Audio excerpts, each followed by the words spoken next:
Oh, hey guys. Hey, I'm just getting ready to start lesson 3 for vocabulary today. Why don't you grab your book? Turn to page 39 because you're going to read it with me. Wow, my 9 is humongous. Turn to page 39.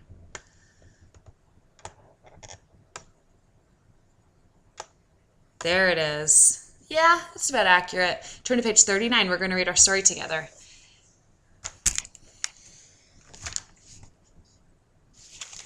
You should have this just like right by your desk. So when Mrs. Seymour says, grab your book, you're not like, where's my book? I can't find my book. I'm like pulling your hair out like this. I can't find my book.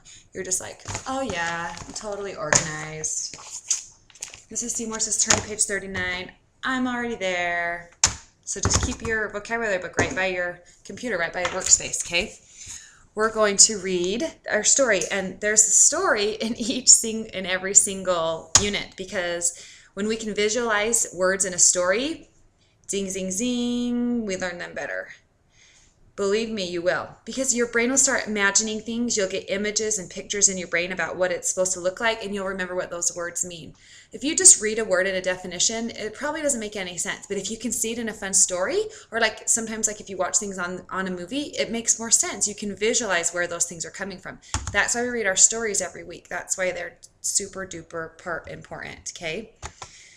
The thing that I want to remind you of, the rules for when Mrs. Seymour reads you these stories, you're not just sitting there like playing my video game while Mrs. Seymour's reading me the stories, and you're not just like falling asleep, okay? You're reading with me because you're a smart kid. You know this is important. You take ownership and you take pride in your learning, and you're going to read this story with me. We're going to read it together, okay?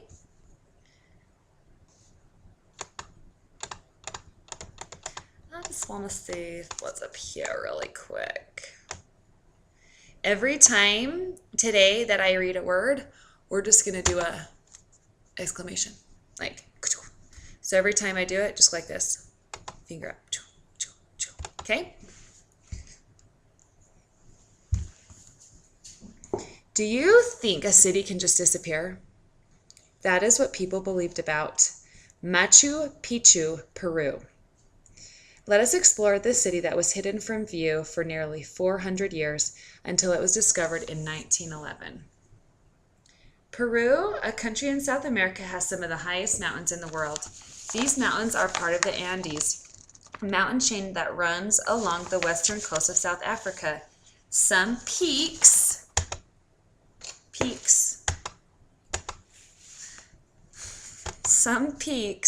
are over 22,000 feet high.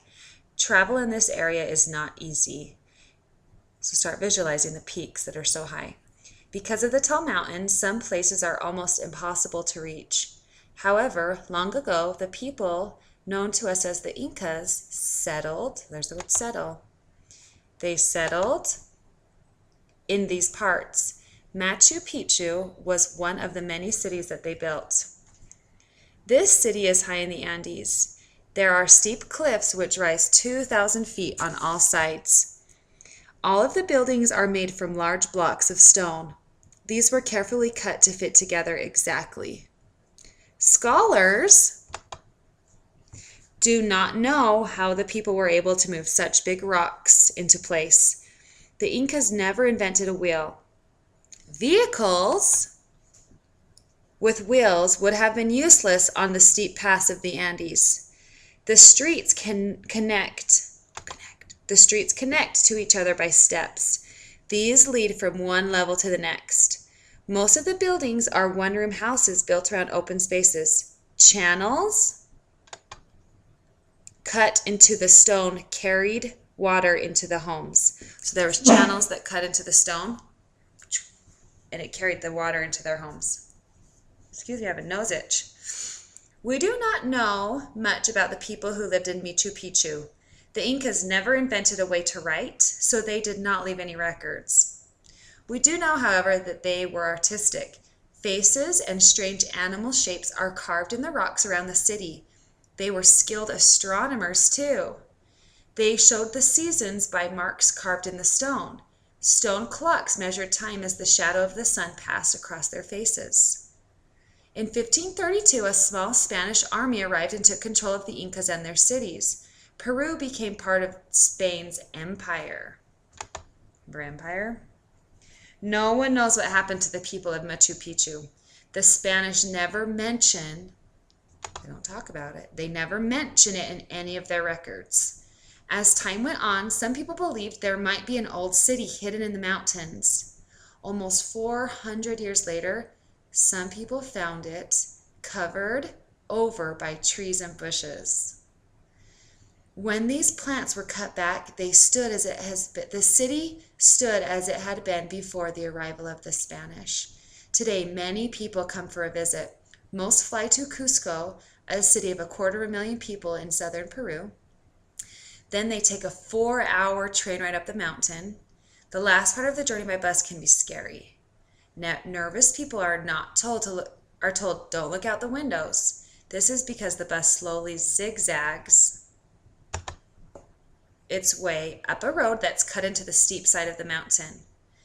The trip to the top lasts about 30 minutes. Once there, visitors can enjoy the wonderful views of the Andes in all directions.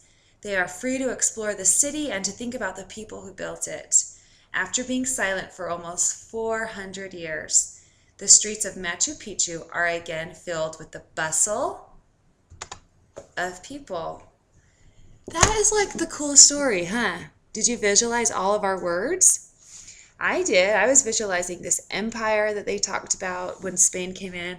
I was visualizing the mountain peaks where this village was hidden, and the bus zigzagging its way up the mountain. I would be one of those that would not look out the window. That would scare me. Good job. Wow, we did it. We read our story. Now you'll just answer your questions on the next page. Here's one for you.